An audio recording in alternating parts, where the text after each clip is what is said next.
সুন্দরবনের ইলিশ উৎসব মানে অল্প টাকায় চিকেন, মাটন, চিংড়ি সাথে ইলিশ মাছের অনেক রকম আইটেম খাওয়ার সুযোগ। যখনই শুনলাম এই বর্ষায় শুরু হয়ে গেছে সুন্দরবনের ইলিশ উৎসব, তাই আর দেরি না করে মিষ্টি ট্রাভেলস এর হাত ধরে আমরা চলে গেছিলাম সুন্দরবন ভ্রমণে। সুন্দরবন যাওয়ার জন্য আমরা ভোরবেলা বাড়ি থেকে বেরিয়ে গেছিলাম। আমরা একটু এনজয় করতে করতে চলে আসলাম ফাইনালি শিয়ালদা স্টেশনে। আর শিয়ালদা সাউথ লাইনে এসে তোমরা ধরে নেবে সকাল 7:42 এর ক্যানিং লোকাল। কিছুক্ষণ জার্নি করার পর ফাইনালি আমরা চলে আসি ক্যানিং স্টেশন। আর আমাদের প্যাকেজটা শুরু হয়ে যায় এখান থেকে। মিষ্টি ট্রাভেলস এর পক্ষ থেকে কিন্তু দাদা আমাদের পিক আপ করতে চলে আসে, আর আমরা অটোতে করে চলে আসি সোনাখালী ঘাটে। আর এখানে কিন্তু আরেকটা দাদা আমাদের ট্রাভেলস এর বোট হাতে করে দাঁড়িয়ে ছিল, যাতে তোমাদের অসুবিধা না হয়। আর আমাদের বোটের নাম ছিল এমবি আসমা। আর আমরা দেরি না করে কিন্তু ফাইনালি বোটে উঠে গেলাম। ওয়েলকাম টু সুন্দরবন মিষ্টি ট্রাভেলস। আর দাদা কিন্তু আমাদের ওয়েলকাম করার জন্য একটা করে গোলাপ আর একটা করে স্লাইস দিয়ে দেয়। আর সবে মাত্র এটা খাওয়া শুরু করেছিলাম, আর সাথে সাথে চলে আসে আমাদের সকালের ব্রেকফাস্ট। আর আমাদের সকালের ব্রেকফাস্টে ছিল লুচি, আলুর দম আর সাথে ক্যানিং এর স্পেশাল মিষ্টি। যেহেতু আমরা এসেছি সুন্দরবন মিষ্টি ট্রাভেলস এর হাত ধরে, তার মানে তোমাদের খাওয়া দাওয়াটা পাবে একদম দারুণ। সকালে খাবার শেষ করার পরপরই কিন্তু আমাদের হাতে চলে আসে গরম গরম চিংড়ি মাছের পকোড়া আর সাথে দুধ চা, আর দুটোই ছিল একদম দারুণ। আর আমরা বোটে করে সুন্দরবনের সুন্দর দৃশ্য দেখতে দেখতে আমাদের প্রথম স্পট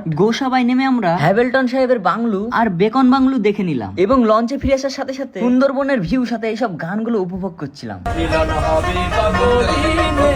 আমি আমার প্রিয় মানুষটার হাত ধরে বসেছিলাম, আর সাথে সাথে চলে আসে আমার দুপুরের লাঞ্চ। আর আমাদের প্রথম দিনের লাঞ্চে ছিল এত রকম আইটেম: সরষে ইলিশ, চিংড়ি মাছের মালাইকারি, ভাত, ডাল, চাটনি, পাপড়, ঝুরঝুরে আলু ভাজা, সাথে একটা সবজি। আর প্রত্যেকটা খাবার এত সুস্বাদু ছিল তোমরা না খেলে বুঝতেই পারবে না। দুপুরের খাবার শেষ করার সাথে সাথে তোমাদেরকে দিয়ে দেওয়া হবে সিজন অনুযায়ী একটা করে ফল। আর সারাদিন খাওয়া দাওয়া করে ঘোরাঘুরি করে আমরা ফাইনালি চলে আসি হোটেলে। আর হোটেলটাও কিন্তু ছিল পুরো নিট অ্যান্ড ক্লিন। সন্ধ্যাবেলা আমাদের জন্য চলে আসে চিকেন পকোড়ার সাথে কিন্তু দুধ চা, আর তারপরে ছিল এখানকার ট্রেডিশনাল ঝুমুর নাচ। আর মিষ্টি ট্রাভেলস এর পক্ষ থেকে যত গেস্টই আসে কত এনজয় করছে তোমরা কিন্তু স্ক্রিনে দেখতেই পাচ্ছ। কারণ সুন্দরবন মিষ্টি ট্রাভেলস দিচ্ছে মাত্র 2999 টাকায় 3 দিন 2 রাত্রি এত সুন্দর সুন্দর খাওয়া দাওয়া দিয়ে প্রিমিয়াম রুম। আর আমাদের ঝুমুর নাচ দেখতে দেখতে এনজয় করতে করতে চলে আসে আমাদের রাত্রের প্রথম দিনের ডিনার। আর রাত্রের মেনুতে ছিল ভাত, ডাল, আলু ভাজা এবং খাসির মাংস। আর তোমরা দ্বিতীয়বার ছেলে কিন্তু তোমাদের দ্বিতীয়বারও দেওয়া হবে। আর এত সুন্দর সার্ভিস দিচ্ছে সুন্দরবনে ওয়ান অফ দ্য বেস্ট মিষ্টি ট্রাভেল। তোমরা যারা যারা সুন্দরবন ভ্রমণ করতে চাও সব থেকে ভালো সার্ভিস পাওয়ার জন্য কন্ট্যাক্ট করো সুন্দরবন মিষ্টি ট্রাভেলস।